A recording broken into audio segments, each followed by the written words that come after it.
The main reason why we hosted this is because we wanted to attract the best talent in the country so that the people of that level know what Richemont Masterbaker is, and also to let people understand what they know.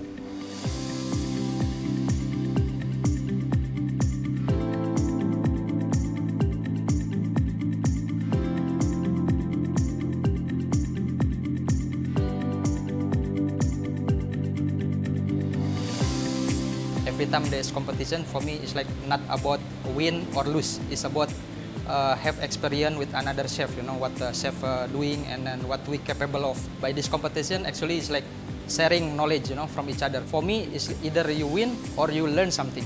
That's it.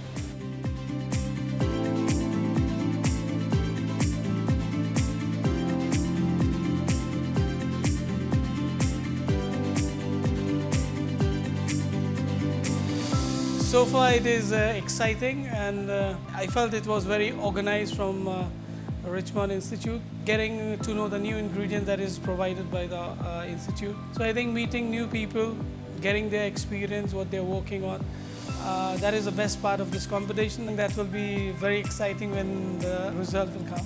See, you go to a competition, you see different chefs, you see different judges, you talk to each other, you get to know each other, and we share the techniques also, what we are doing. We share the knowledge also. A lot of ideas is coming. Each table have some different ideas. Everybody is thinking different way. So very good opportunity.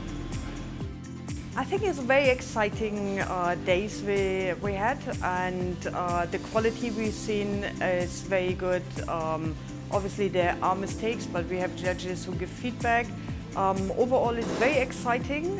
It's nice to see chefs of different levels, different ideas, the creativity. I think it was very inspiring for everybody, so overall we're very happy so far. When you're in that type of competition, it's important to actually face challenges, challenges that you're not facing on daily basis. So it's good to see what kind of work you can produce in a different environment. The competition is very important always because you can improve your things, and especially for a young chef is very nice because you learn every day. At the end they push a lot, and then they done a good job, very good job.